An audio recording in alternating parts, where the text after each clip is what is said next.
Yesterday's grant, yeah.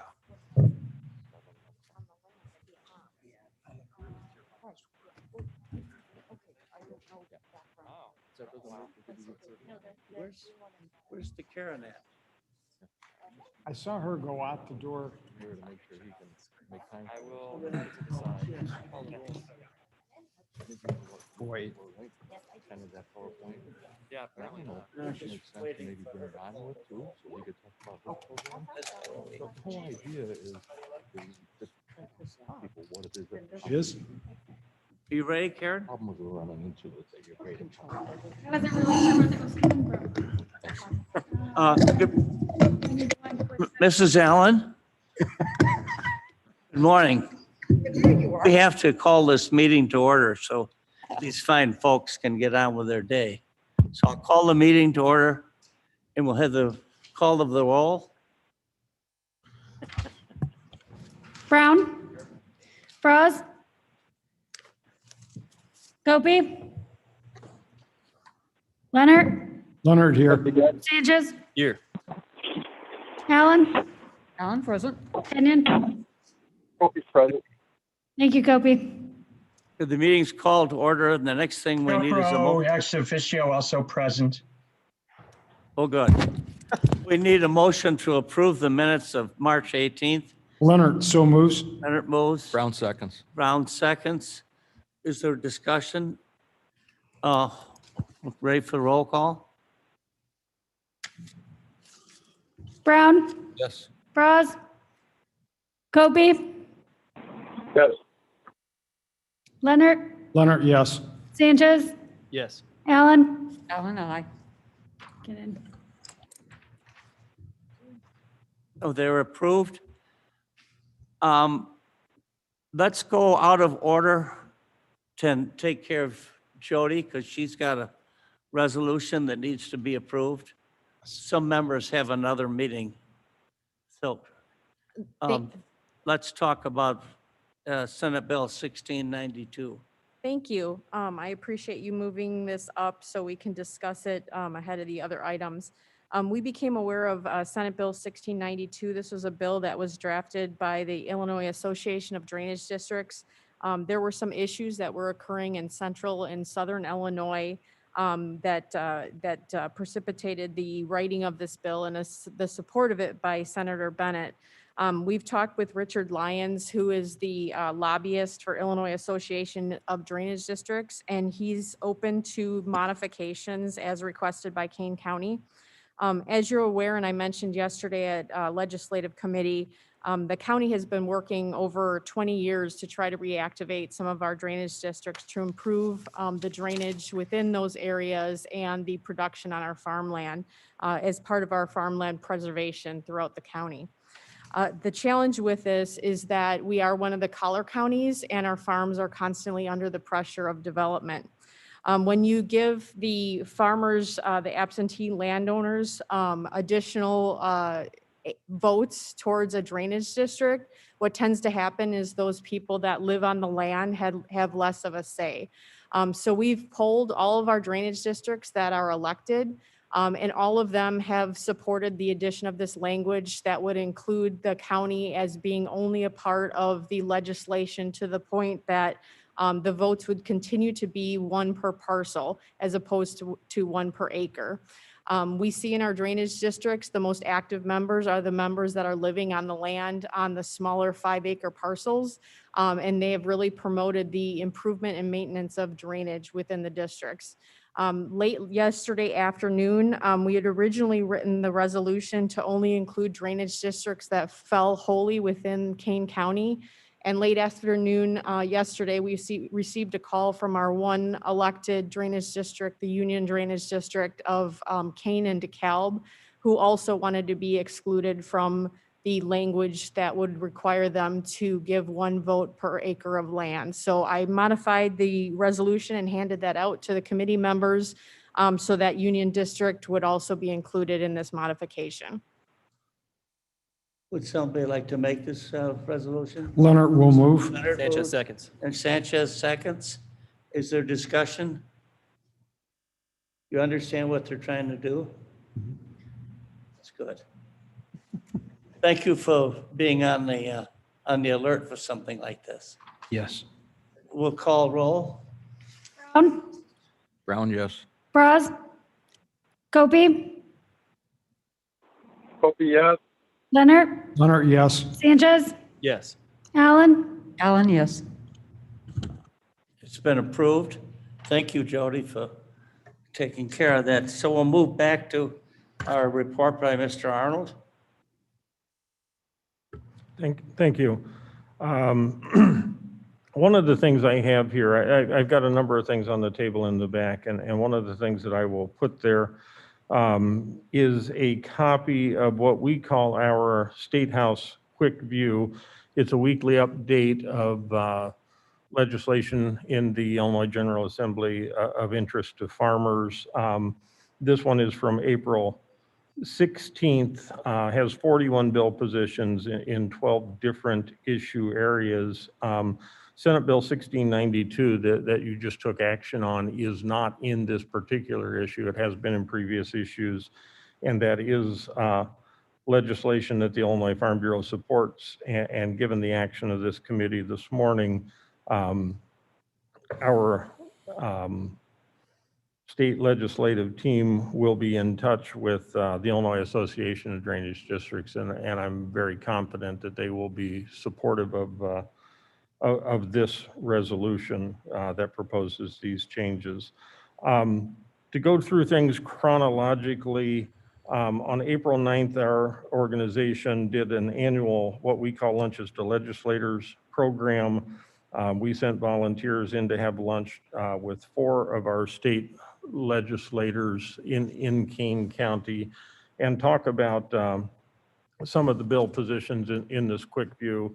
But really, it's more of an acquaintance program, an opportunity to make sure that every member of the Illinois General Assembly that represents any portion of Kane County knows at least a couple of farmers and try to build those relationships. Going along chronologically, on April 13th, our young farmers invited the county's 3 FFA chapters into an acquaintance event at the Northern Illinois Food Bank. In a 2-hour shift, they repackaged approximately 1,400 meals for our hungry neighbors by relabeling canned vegetables, and that's something I think that we've done for the last 15 years. At our April Board of Directors meeting, our Board of Directors approved the concept of providing what we call a professional membership to every member of the Agriculture Committee. The intent is that in addition to a 3-minute update on a monthly basis to members of the Ag Committee, that we can also get you on our list where you would receive our local publication, our weekly statewide publication, which focuses more on public policy than our local one does, and a monthly quarterly magazine. It would also make it much easier for us as administrative staff in the office to share information with you on, we do 2 regular publications. One is the Quick View, the legislative bill positions, and the other is a local government newsletter that comes out every other month that's topical. I think the last issue covered county health departments. But by making the committee members professional members of our association, we would then have all of that contact information, not only to mail publications to you, but also to share with you via email some of these updates from the association. I talked to Mr. Van Kerkhoff this morning about our board's action, and we will forward a question to the ethics officer to see whether this is consistent with the county's ethics ordinances. It is, in our opinion, but we didn't write your ethics ordinance. In our opinion, it's a de minimis. It's basically a cost of $37 a year to us to provide those complimentary memberships to members of the Ag Committee, but we think it would serve to keep everyone on the committee much more informed in terms of agricultural issues from a local and a statewide perspective. In addition to those items, and I have these publications on the table in the back, because today is Ag Day, I've also brought the remaining copies I have of an environmental report, Illinois Farmers' Progress Towards Environmental Goals. This is a 2020-2021 report. We had an event at our office over the weekend called Touch a Tractor, where I gave most of them away, but I think there are 4 copies on the table in the back if anybody would like one. I also have copies back there of our organization's policy resolutions for anybody that would care to have one. I know that's a whole lot of information, but I've always been very proud of the fact that the Farm Bureau forms its policies through the farmer delegates to our annual convention, and the Farm Bureau distributes its policy to anybody that asks for it. So we're very proud of the policy process. I doubt that any of you can read through the policies and agree with 100% of it, but we are very upfront about it. And I think that concludes my report. But as I said, we did have an event at the Farm Bureau this weekend that we call Touch a Tractor. If anybody drove by our office on Randall Road, it's an annual event. It's a fundraiser, but it's also an open house. It's a very low cost fundraiser for families. And given the situation with COVID, we decided to keep that event entirely outdoors this year so that it could be socially distanced. We estimate that we had about 1,200 people come through during the 3 days to take a look at some of the farm equipment and meet some local farmers. So that concludes my report, Mr. Chairman. Is there any questions of Mr. Leonard? Thank you, Mr. Chairman. Mr. Arnold, you had mentioned there was a cost. I forget if it was $137 or whatever. 37. Oh, okay. Well, I was going to say I'd like to donate that so that you don't have to spend that money. Well, we appreciate that. We do have a not-for-profit foundation, and as I said, we will have the conversation with the ethics officer. If that is approved, we will bring membership applications to the next meeting of the committee and/or mail them to all of the members of the committee so that we have the information that we need for our database. Since I have the floor again, Excuse me. Why don't you there say are that? 2 other things that I will put on the table in the back. And one, our not-for-profit foundation met in late March and approved college scholarships for 2021 for 15 students pursuing higher education for a variety of agricultural careers and at a variety of colleges all across the nation. So all of that information is on this sheet. I will put a copy of that back there. But also, since I mentioned the not-for-profit foundation, we have 2, and these are becoming very popular with not-for-profits, the opportunity to go out and eat, and the restaurants commit a portion of the sales to a local not-for-profit. So we have 2 of those arranged in the month of May, one at Salsa Verde in Geneva on May the 4th, and one at the new Oberweis restaurant, Oberweis Dairy, that burger joint, and Wood Grain Pizzeria in Geneva on Friday, May the 28th. So there's a little QR code here. If you point your phone at it, it actually will register you, and then you will get a reminder on those days to eat to help provide scholarships for college students. Thank you. Madam Chairman? There we are. Thank you. Mr. Arnold, instead of just sending the application to the members of the Agriculture Committee, there may be other members of the board who'd be interested in learning about the Farm Bureau as well. So if I can ask you to extend that out, that application, to all of our members of the board. Okay. Thank you. I'm sorry at the beginning, I forgot to tell you this is Earth Day. Well, we should all cherish the earth, and I know on the farm, we always like to leave our farm better than we found it. I mean, our family believed that. when you take it over, you make it enrich the soil. Now, Northern Illinois Food Bank, Yes. Hi, Mr. Chairman. How are you? oh, good. Good. Thank you so much for having me. I wanted to provide a little update to you all about our COVID response. And so we have final numbers from our March 2020 to March 1, 2021 COVID response. And so in that time period, we distributed over 100 million meals throughout our community. We hosted over 870 pop-up markets and mobile distributions. Those have been our big COVID response distributions.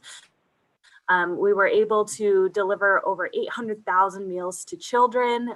We processed about 2,500 SNAP applications, and we've had so many volunteer hours, 126,000, more than that. And so that just speaks to the work that we've been doing over the past year with our COVID response. We know it's been crazy for everyone, but I think that speaks to the work that the food bank has been doing, and unfortunately the highly increased need in our communities. We do also have 2021 projections for food insecurity in our community. And so Kane County in 2020, it was food insecurity rates were projected to be at about 10%. We're excited to see that in 2021, they're projected to be sitting at about 8.4%. So that's down from what they were in 2020. However, that's still pretty increased from what they were pre-pandemic. And so we know that our work is not done. Our work is never done. And so we're going to continue to, have our pop-up market distributions continue to try to meet the need in our community. Something that we wanted to point ahead to is we are, as I'm sure you all know, the Farmers to Families food boxes have been discontinued. So that we're still waiting to see what's going to come out of the USDA as far as other opportunities, but we are planning to continue our operations, heightened, and we're looking ahead now to our summer opportunities to get meals out to our neighbors, particularly through child nutrition programs. So we're excited to have some of those child nutrition program waivers still in place so that we can get more meals to more kids.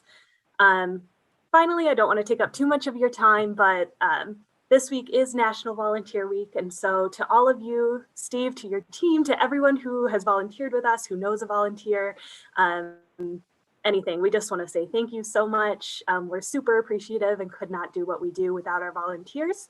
If you're looking to come volunteer with us, go to solvehungertoday.org. We'd love to have you. And that's all I have to say. Sorry, I know that was fast, but trying to get it moving. So thank you.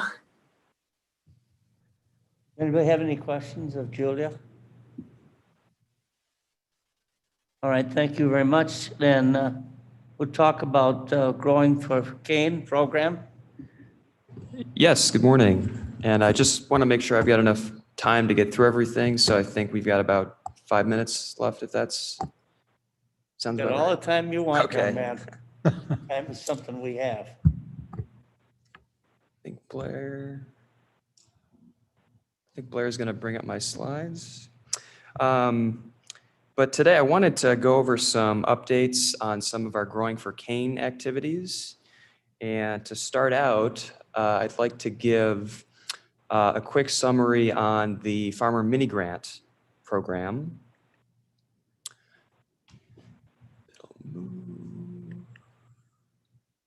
Okay. Oops. Oh,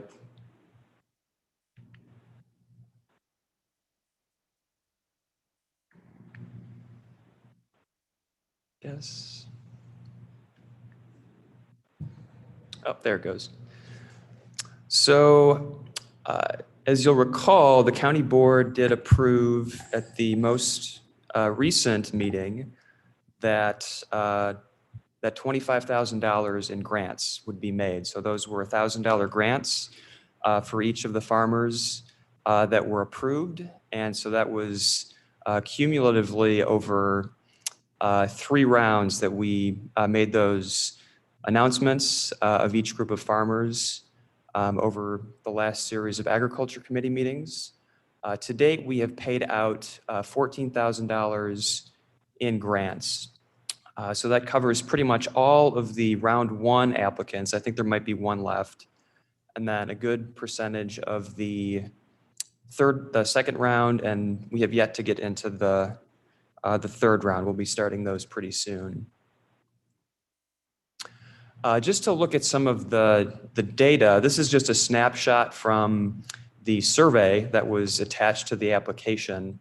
Just wanted to highlight some of the food safety and GAP response data. So from the responses, we learned that about 67% of the farmers indicated that they either have an on-farm food safety plan or are in the process of developing one. The figure was a little bit lower for the Good Agricultural Practice certification. You'll recall that this is something that that different wholesalers will require, but it's really based on their individual requirements. So it's certainly not mandatory in any sense. And then lastly, just an interesting figure that 6 farms either have organic certification or are actively pursuing it. And an additional 3 indicated that they were currently interested in that. So part of the reason we were looking at farm food safety planning is that there is a connection with the FDA's Food Safety Modernization Act. So the produce safety rule is the rule that really affects fruit and vegetable growing activities. And as of January 27th of 2020, that rule pretty much went into effect for all farmers that are selling more than $25,000 in produce per year, averaged out over the most recent 3-year period. So that covers a pretty significant chunk of farmers. There are some exemptions to that, but it's pretty inclusive. So I want to make it clear that having a farm food safety plan is not a requirement of the produce safety rule, but we have seen that having that farm food safety plan makes it a lot easier and helps farmers to prioritize food safety for their farm. So it is something that we try to promote and encourage. And again, that GAP certification, in order for farmers to complete that GAP audit, that is typically a requirement, is having that plan. But again, that's based on the individual organization that's conducting that GAP audit. So now I want to just move into some updates on the Farm to School program. So this is just a snapshot of the balance of funding available as of January. So this is what we had left, and originally this grant was for $94,000. So we've spent a majority of that, and we'll be winding this program down. It does wrap up at the end of June. So most of the program activities or expenses are contractual services. So we have funding for graphic design services for the draft of the guidebook that we have been developing, as well as funding for the Farmers in the Classroom speaker series, which is going to hire farmers to give classroom presentations for students at the Juvenile Justice Center and be able to give discussions about the activities that are going on their farms. And then most of the other expenses are related to classroom activities and certainly the outdoor garden at the Juvenile Justice Center. So we've spent about $500 on materials so far to get the garden ready and started this spring. And this is just a quick summary of the new program activities. So you'll recall that we submitted a budget adjustment to USDA last year. And so we added to our revised budget some new items that weren't included in our original proposal. So to date, we have purchased the additional tower garden materials for the indoor classroom garden, We have also purchased the UV light system, which is meant to help with seed starting and get the season, just to get ready for the season before plants can be moved outside. And we have completed the orchard installation, which I think is one of the more noteworthy accomplishments. So that was completed back in November. And lastly, we have purchased most of the safety supplies that was requested by the JJC for the students. And that included some protective footwear, just so that it's more comfortable and easy for the students to work in the garden, and be in compliance with the JJC's safety guidelines. And then lastly, I just wanted to share a couple of pictures of the orchard plants. So these on the left, we have the orchard trees. I believe we purchased a total of 9 orchard trees that are planted just outside the perimeter fence by the JJC. And on the right, we have blueberry and raspberry bushes. And I think a couple of those might have been clipped by a lawnmower recently. So I think we'll have to replace a couple of those, unfortunately. But we should have those planted and ready to go for the spring. When can we expect the fruits of your labor? Well, You have ice cream with raspberries. right. Well, I think the apple orchard takes about 2 years for the trees to mature to produce fruit, to produce apples. I'm not sure about the blueberries, but I'm thinking at least a year for those to be ready as well. Well, we could send Blair to Michigan. He could bring some blueberries back. And we could have a treat. Blair? Any other questions about this? I think this is involving young people, and anything like this is long-lasting education.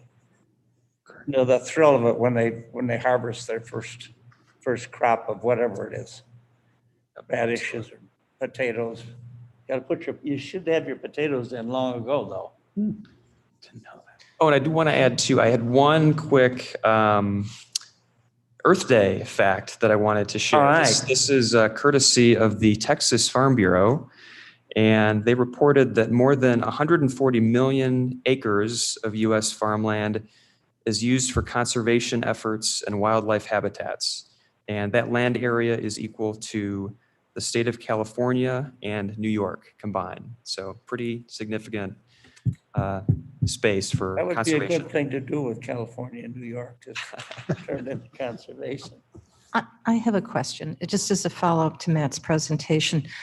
So the young people who are at the JJC, and you're introducing horticulture, agriculture practices, is there a related internship program once they've removed from that and served time and gone back? Have any farmers or organizations taken them on for a period of time so they can extend that training, that opportunity? I think that's a connection we would very much like to build in the future, and that's part of why we want to introduce the students to farmers on a more regular basis. I know that some of the other programs that we've worked with outside of the JJC do work with students and engage students, and we've certainly talked about creating programmatic connections. I know there's I forget the name of the organization, but there's a group that does grow and prepare meals for individuals with chronic illnesses, and they use students primarily to do that. And we thought that could be an opportunity for the JJC students once they leave the facility that they could be involved with. So we'll be looking for other opportunities like that to kind of extend the program beyond the walls of the JJC. Working with one's hands is always healthy. Absolutely. Mr. Arnold, is Is this the prize for today? We have a prize for today that, of course, you could direct traffic with it too, because this is Traffic Safety Be Aware Month. Remember that from transportation? So the question is, and the first one who answers it, what was the program the Farm Bureau had last weekend called? Touch the Tractor Day. All right, congratulations. Hey. He's related to our president of the Farm Bureau, so probably they talk about these things. Thank you very much. Is there anything else to come before the committee? Seeing none, we need a motion to place reports on file. Leonard moves. Leonard and Sanchez. All in favor, call the roll. Brown, Yes. Braz, Gopi, Oh, yes. Leonard, Leonard, yes. Sanchez, Yes. Allen, Allen, aye. Kinnon. To pass, no, we need a motion to adjourn. Leonard moves. Leonard moves. Brown seconds. Brown seconds. All in favor, say aye. Aye. See, we could make up the last time from that rather slow committee.